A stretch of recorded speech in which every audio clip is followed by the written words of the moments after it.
Hi, everybody. This is Virginia Milner coming to you for the DeKalb County Library System. And we have another project today. We are going to make a beaded swirl bracelet. A lot of times I will make little spiral links and then have them paired with beads on the side, or the beads are the main focus, and then the links are a little bit of embellishment. And this time I thought, wouldn't it be neat if we just connected the two? So I'm going to show you how to take the beads and make them the link with a spiral on each end. Hard to explain without you seeing it. So let's get to it. All that you need for this particular piece that we're going to make is beads, jump rings, and 20 gauge wire. That's it. That's all you need. And for those of you who are getting kits, I have an assortment of beads that I'm going to be putting in the kits. We have some fluorite. I think it's rainbow fluorite. Yeah, fluorite, and some dolomite and some rose quartz. So it just depends on which kit you get. And you will have a nice little stone that you can use for the main focus of your bracelet. Somebody said chunky is in, so I decided, okay, we'll make something a little bit bigger. It's not huge. We're using 8mm rounds, and because I didn't want something heavy. It is still spring/summer. Actually, I think we're in the summer at this point. And so I wanted something that was a little bit chunky, but also had some really ornate connections that make it, because that's what I like. I like spirals, I like swirls, I like different things that make it a little bit more kind of feminine. So that's what we're going to do today. Beads, wire, jump rings. That's all you need. And your usual tools, your round nose pliers, square or chain nose pliers, and cutters. And you need a ruler to cut your wire. And if you would like, I know sometimes you can't get your bracelet the exact size that you want, especially when you're using beaded links. You can use a small amount of chain, extender chain, in order to get it to the length that you want. Okay, let's get down here to the other camera and get started, because I'm excited about this little bracelet that we are about to make. So here are the beads that I'm using. I'm using these little beads that they kind of look like little melons. They've got little, see that? Isn't that neat? I think they're lamp work, and they're matte. Sometimes I want to get away from the shiny. So these are just little matte lamp work beads with a little bit of embellishment, texture to them. So for my 20 gauge wire, I'm just cutting 3-inch pieces. So I just cut a few pieces of wire, and I'm using 7mm jump rings. Beads, wire, jump rings, piece of cake. So I already cut this just so we could save on some time. So I've got these 3-inch pieces. And the first thing that I want to do is string on my beads. So I'm going to put my bead on about at the halfway point. You can kind of eyeball it, or you can measure it, up to you. And I'm going to bend one side of my wire back one direction, the other side of my wire back in the other direction. So now this is what I have. And I really do want it as close to the bead as I can get. And I have a little bit of space in there. So I'm going to redo that. So I'm going to rebend, straighten that back out, and bend it right next to the bead. There we go.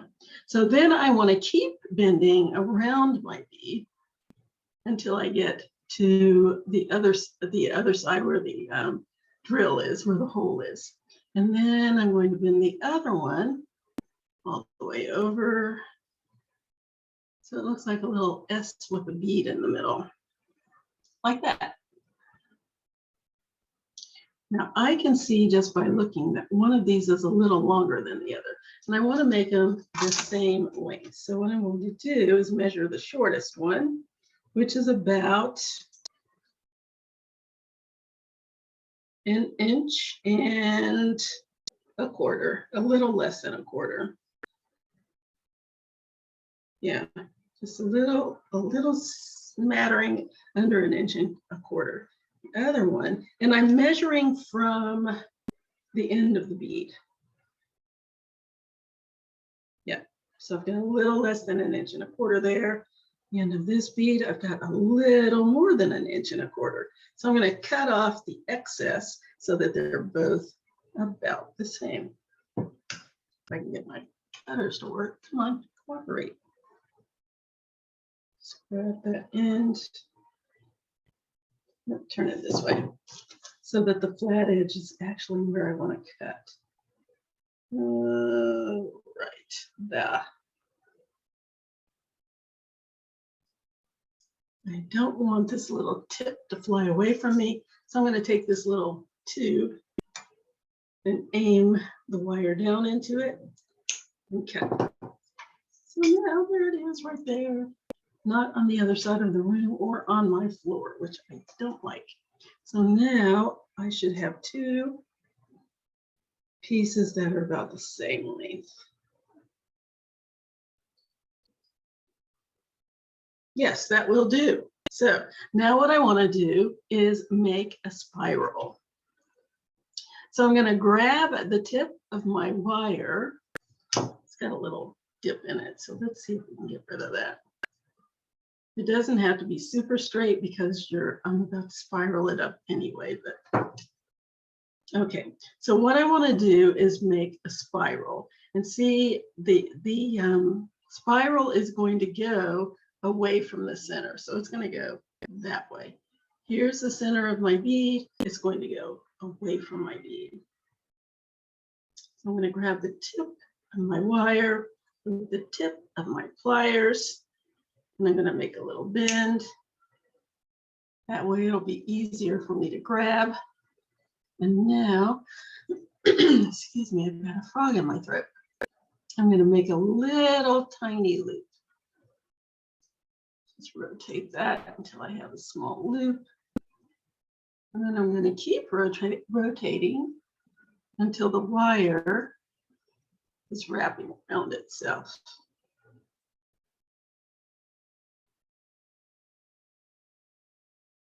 And guess what I did? I told you the wrong thing. I did it backwards. I was telling you the right thing and doing it wrong. So if you do that, see how when I made my loop, it's actually, I thought I started it out the right way. It's actually going towards my bead instead of away from it. How do I fix that? I just grab my pliers, preferably the flat ones, and I switch it around. There we go. Now it's going the direction that I want it to go. So I'm going to make a spiral. And while I'm making my spiral, I want it to have a little bit of a curve. Just a little bit of a curve. So there are a couple ways you can do that. While I'm making my spiral, I can be pushing towards the bead with my pliers, just so I can get a little bit of a curve in there at the same time. So I'm making my spiral. See how it's kind of curving up a little bit?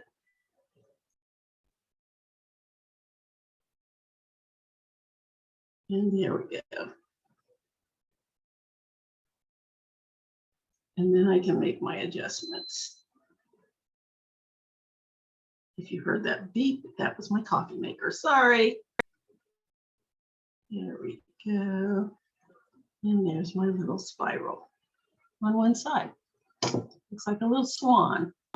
Then I'm going to go to the other side and do the same thing. Again, here's the center of my bead. I want to spiral away from it. All right, so I'm going to take the tip of my pliers, grab the tip of my wire. That's the toughest part, is grabbing that tip of my wire because it wants to run away from me. There, gotcha. And I'm going to make a tiny little loop.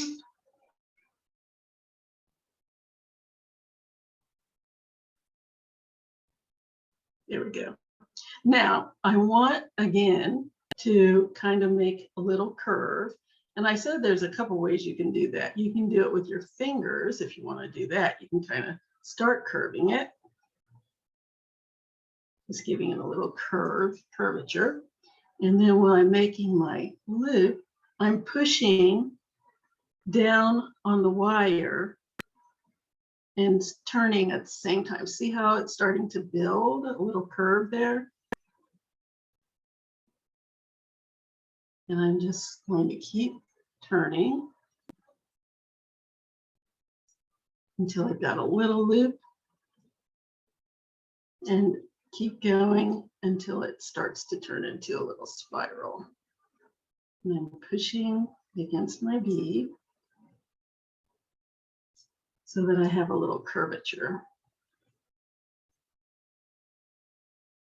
I'm going to close that up a little bit. It's a little bigger than I want it to be. There. And keep going.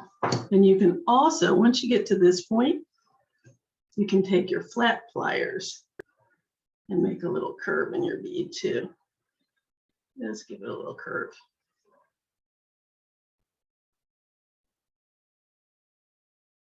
I can see this one's a little tighter, so I'm going to make some adjustments.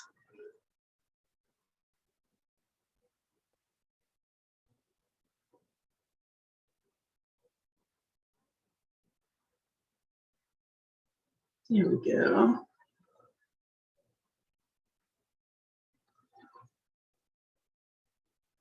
And just adjust my loops until they look similar. And that, ladies and gentlemen, is my little spiraled, beaded spiral that I'm going to use for a link. Neat, huh? Ta-da! Nice little link. It looks like a pumpkin.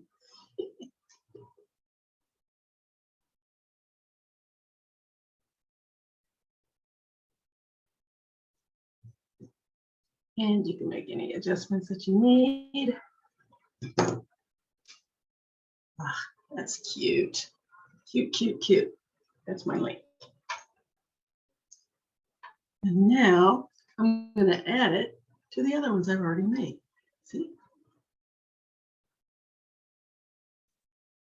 Isn't that pretty?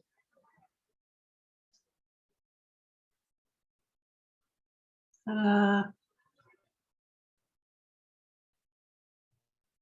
like it.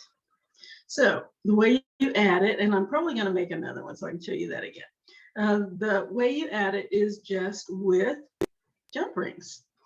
Very simple.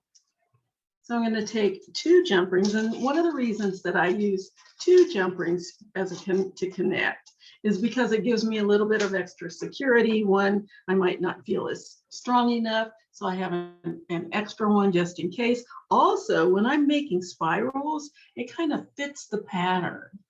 2, 1 looks like it's holding your bracelet together, but 2 looks like it's part of the design, which is what I like. All right, so the proper way to open your jump ring is to find the opening.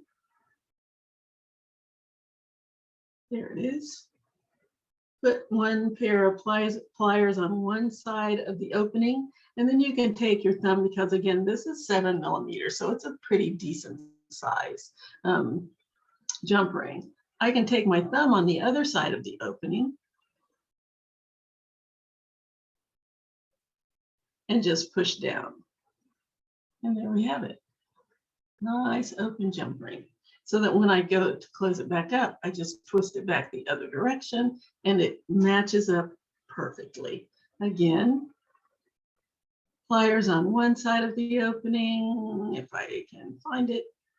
There it is. Thumb on the other side and push. There we go. The other way that you can do it is to put one pair of pliers on one side of the opening, another pair of pliers on the other side of the opening, and twist. There we go. Nice and clean. Let's do that again. One pair on one side, one pair on the other side. Give it a twist. And there we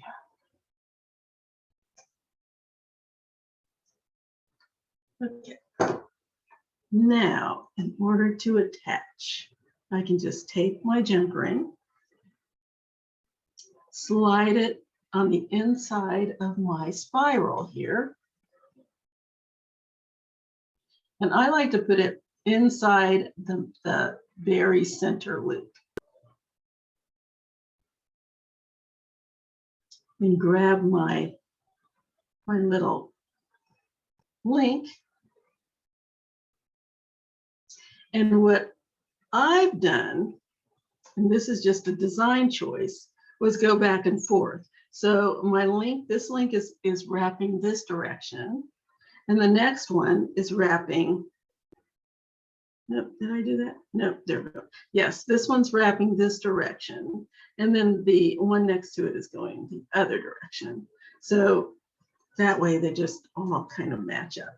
So there's a link on this side, this side, this side. They just all match up very nicely. Okay, so.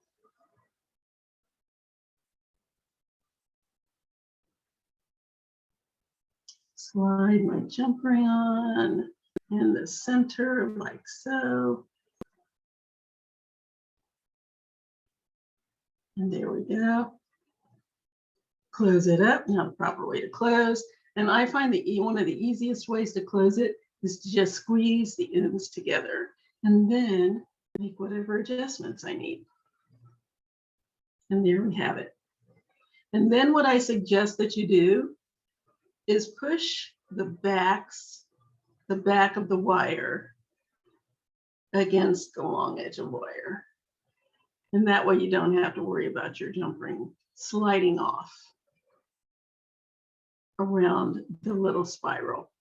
So just push the small ring up against the big ring in one place. It doesn't have to be all the way around, but just in some place you want to make contact between the small link, the small loop, and the large loop. And that way you don't have to worry about your jump ring coming off. And let's grab another jump ring and do the same thing. Slide it into the very center ring of my loop, my little center loop. Bring it around and slide it into the other loop and close.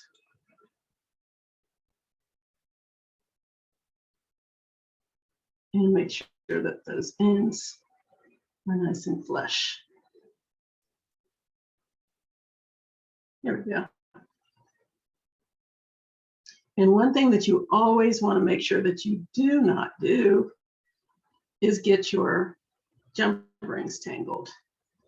You want to make sure that they're both side by side, but not entangled in each other. So there we go. Let's see where, and I like to measure as I go to see how many more beads I need. Looks like I need 2 more. And because I'm going to use this design also, I'm going to take one of these links and turn it into a hook. So I'm going to need 1 more of my links and then probably one I'm going to use for the hook. Yeah. All right.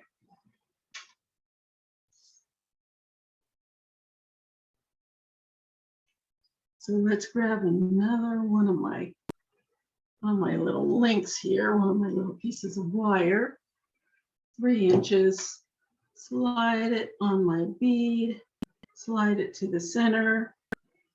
And remember, one was longer than the other. The way that you can avoid that is to just measure instead of trying to eyeball. So it should be at the 1.5 mark. Let's get over there. Yeah, there we go. Let's see. Bend that back on one side. There we go. Bend it in the opposite direction on the other side, like so.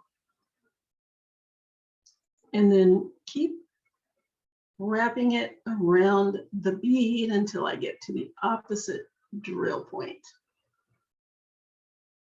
Same on the other side. Just wrap, wrap, wrap, wrap, wrap, until I get to the opposite side. There we go.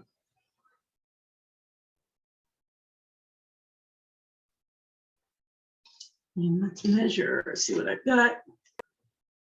Measuring again from the end of the bead to the tip of the wire.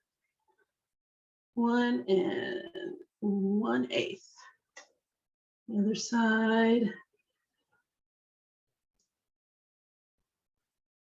1 and, see, every time, 1 1/4. Snip that off. Down to 1/8. Wait, is that 1 1/8 or 1 1/4?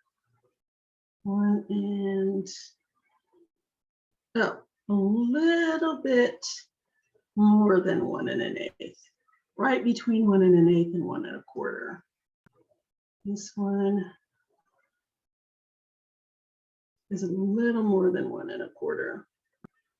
So just a tiny snip.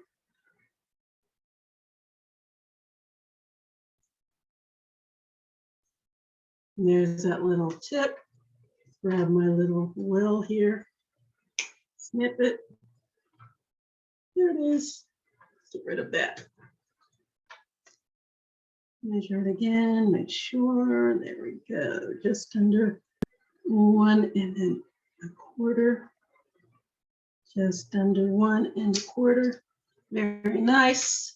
Grab my round nose pliers. And grab the tip of my wire. And start my loop.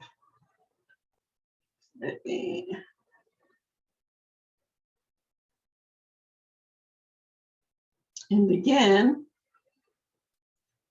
there's the top of my bead. I'm wrapping away from the top of my bead. So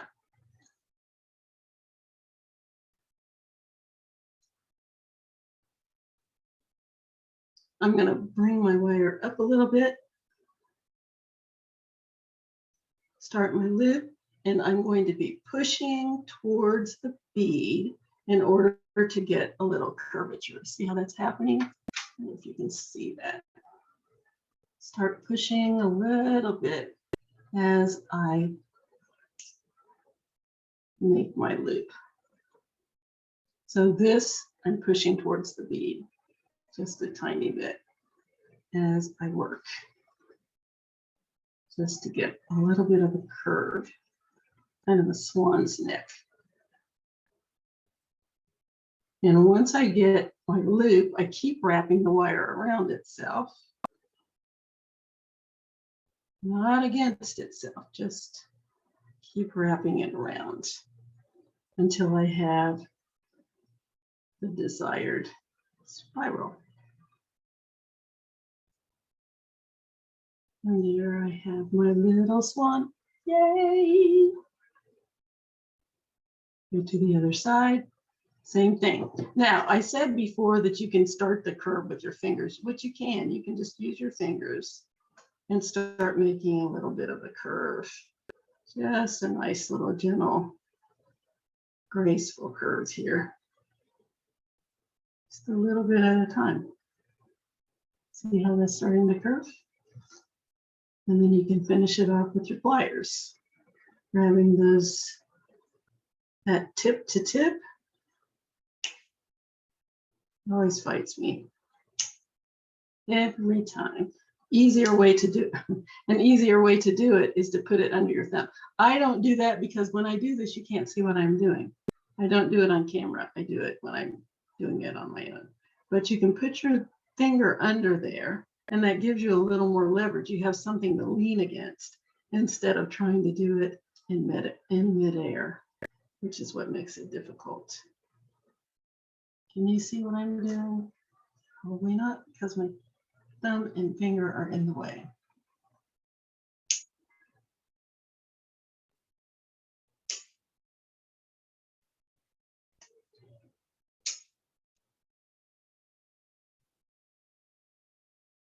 Okay, now I've got a little bit of a turn. I should be able to maneuver it a little bit better. Now, again, I am pushing with this hand in the direction of the bead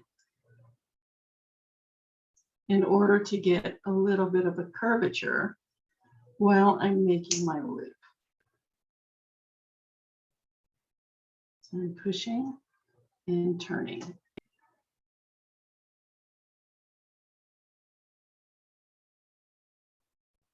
And once I get one full loop, I keep going, wrapping the wire around it itself until I have a spiral. And there we have it. See, nicely curved. Make whatever adjustments I need to make on both sides so that I have a nice little length. It is. Isn't that neat? I like it. I don't know where I got this idea.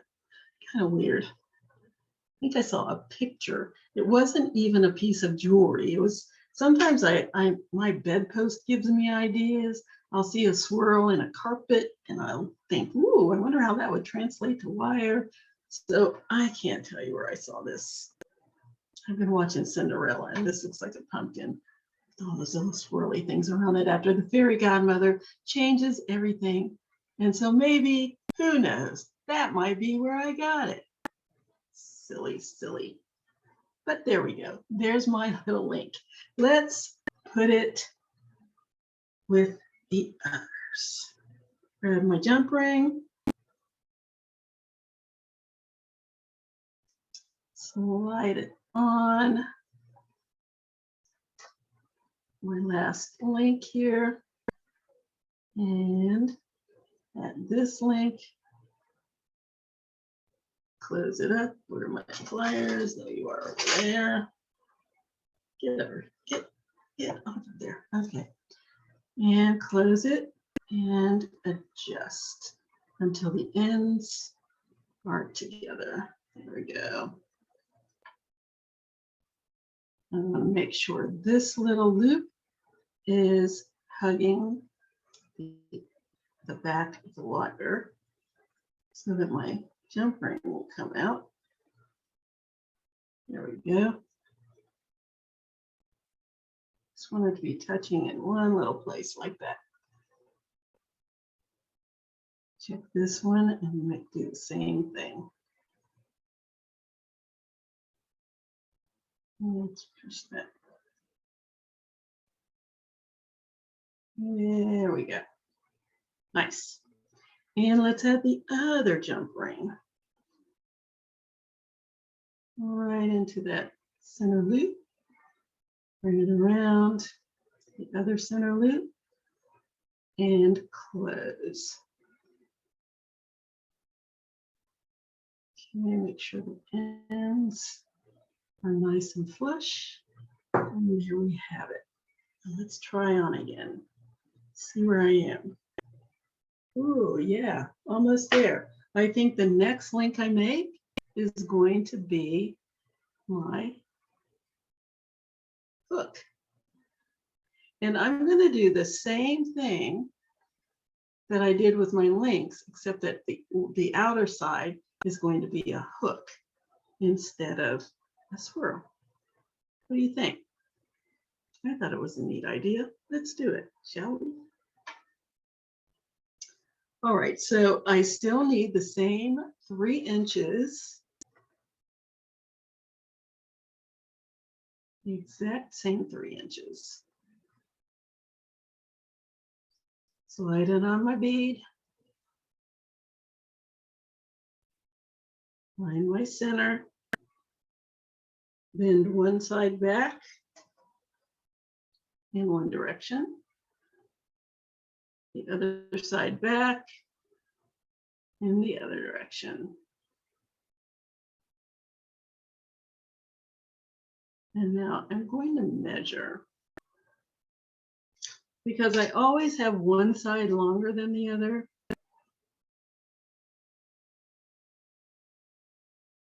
Let's bend it over the bead. Let's bend it all the way back over the bead. Okay. And the other side, bend that back over the bead. Now measure. Let's see what I have. This side is a little over 1.25 inches. This side is a little over 1 inch.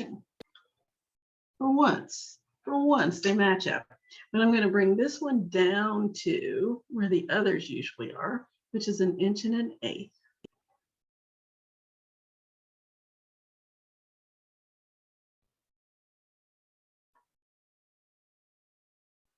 Bring out my little well, snip. Yeah.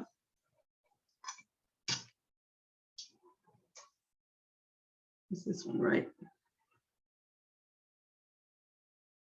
More than 1 1/8 and a little more than 1.25 inches. Now, this longer one I'm going to use to make my hook. The other one I'm going to use to make my spiral. All right. Once again, I'm going to grab my pliers and grab onto the tip of my wire, make a loop.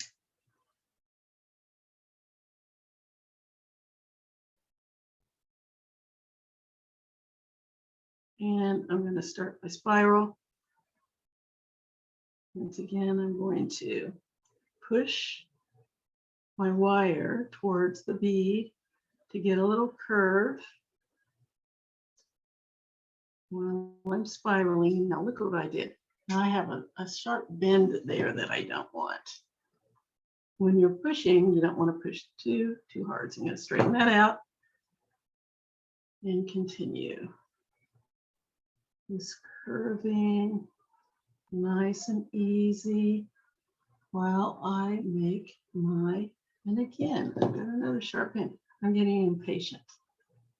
I don't want it quite that sharp. See, I want it more graceful like that. So I think that's good. Continue to wrap the wire around itself to create my spiral. Keep going.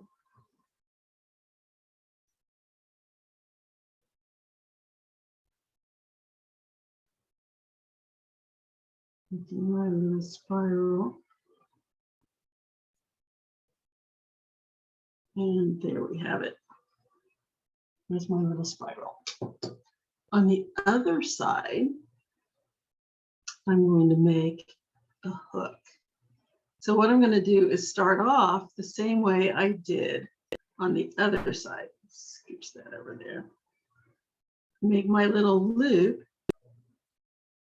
But this time I'm going to make a tiny little loop in the direction of where my bead is. So here's my bead down here. So I'm going to make a tiny little loop going towards the bead. My loop is only going to go 3/4 of the way around. Oops, come on. Cooperate with me, please. People are watching. So I'm going to grab the tip of my wire with the tip of my pliers again. make the tiniest little loop this time, as small as you can make it, only 3/4 of the way around. You don't want to completely close it. And I will show you why. So I've got my little 3/4 tiny loop here. Then I'm going to take my flat pliers and I'm going to squeeze the bottom or open part of my, right there at the tip. I'm going to squeeze that tip up towards the top of my wire. I'm going to squeeze it nice and easy, just little squeezes at a time until I've got a nice tiny little nub. There we go. And now I'm going to make my shepherd's hook. And the way I do that is to take my pliers, slide my wire all the way down to the largest part of my pliers, close my pliers, and now notice that the loop of my wire, here's the bottom. I call the part with the loop the bottom and the flat part the top. I'm going to slide my wire down my pliers. Here's the bottom of my pliers and the bottom of my loop. And I'm going to wrap my pliers around towards the top of my bead. So I'm going to wrap it. Keep wrapping. Keep wrapping, wrapping, wrapping until I have a shepherd's hook. And that is going to be my hook. That's what's going to attach it. So now we need another couple of jump rings. Grab a couple of jump rings. I grabbed a whole bunch of jump rings. Okay.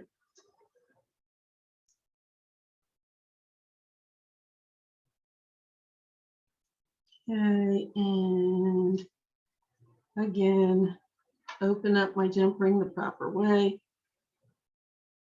Pliers on. Oh, and another way that you can do it, there's several ways you can do it. If you have the finger strength and the jump rings are big enough, you can just put one in each hand and twist.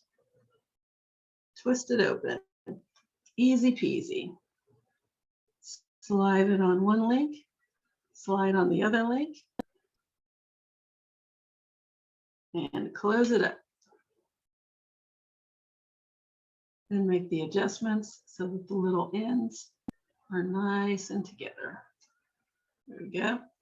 Check to make sure that there's no opening that my little jump ring can come through. There we go. Same on the other side. Squeeze that so jump ring can't go anywhere.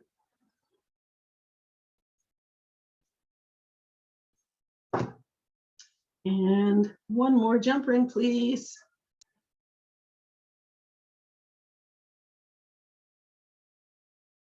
Open, slide it on. And again, make sure you don't tangle up one jump ring in the other. Bring it around and slide it in my loop, avoiding the other jump ring. I like to go like this just to make sure that they're separate. And close. There we go. Let's see what we got here. Is it long enough? Is it long enough? It is long enough. Now, you have options here. Like I said, you can put an extender chain on it if you want to and dangle a little bead from it if you want, but this is kind of a standalone and it really works beautifully all by itself. Now you can do one of two things. You can either just hook this inside the link. It works perfectly well. Or you can put another jump ring on if you need more length. You can put another jump ring on and hook it that way, but that's really not necessary. this head up a little bit so that when I put my hook through there, it won't come loose. Let's try on my bracelet. Let's see what you look like on my wrist. Yay, yay, yay, yay, yay, yay. Oh, there it is. Isn't that awesome? I'm getting a lot of shadow. Why am I getting so much shadow? Come over here, lights. Help me out. Yeah. Still getting a lot of shadow, but whatever. Okay, let's turn this light on over here. Let's see if it helps. That better? That's better. Should have had it on earlier. Oh my goodness, that is very pretty. And where do you ask, and where do I ask? Where's the hook? Can't even find it. Why? Because it looks like the rest of the bracelet. Where, oh, where is the hook? It's got to be under here somewhere, right? Right. There it is. Right there. You can't even see it unless you're really looking hard. Otherwise, it looks like the rest of the bracelet. It just looks like a continuous piece. I love it.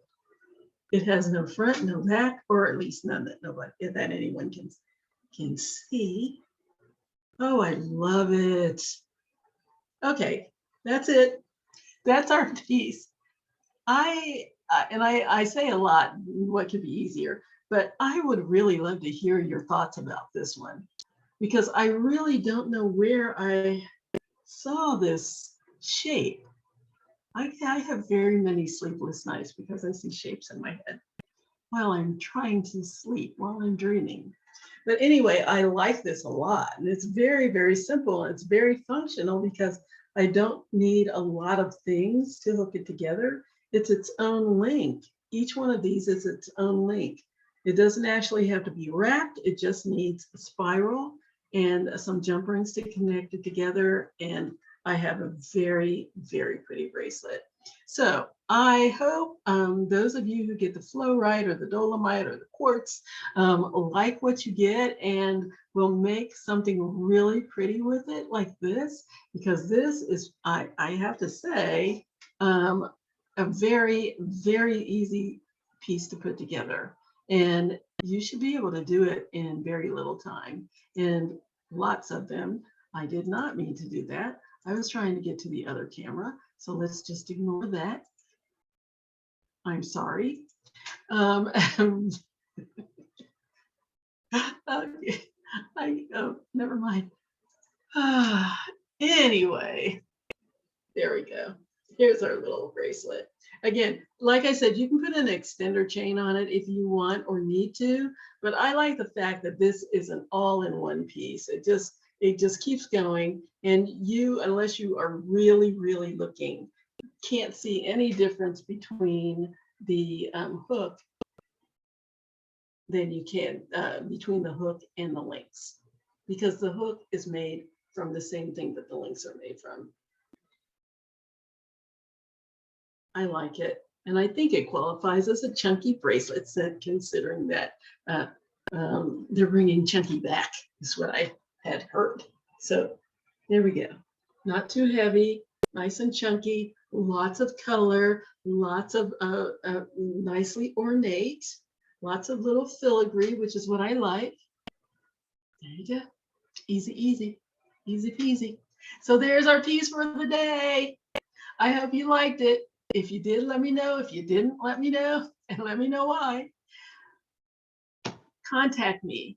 Please get in contact with me at jewelrygin20@gmail.com. That's JEWELRYGIN20@gmail.com. Or you can and post pictures. Please send me pictures. I want to see. You can also post pictures on the library Facebook page. They're the ones that make all of this possible. The Friends of the Library groups are the ones that make all of this possible. So it would be lovely if you would post your pictures on the library Facebook pages and let us see what you've done. And those of you who want kits, we have free kits at Decatur Library, Toco Hills Library, and Chambly Library while supplies last. So you got to get in there to get them. And I hope that you will take advantage of that, because it's really neat that I am able to get kits to people who may otherwise not want to try to go to the store and find what you need. It's all in there. You can do the first one on us and then decide whether or not you want to make more, and you'll know exactly what to use and you know where you can go to get it. You can get these things at there's all kinds of craft stores that you can go to. Depends on where you are in town, what area of town you're in, what city or state you're in. You may not even be in Decatur, Georgia, or the Atlanta area. Who knows? But anyway, that's it. That's it for today. I hope you liked it. Let me know one way or the other, because we love to hear from you. Until the next time, have a great week. Have a great weekend. See you later.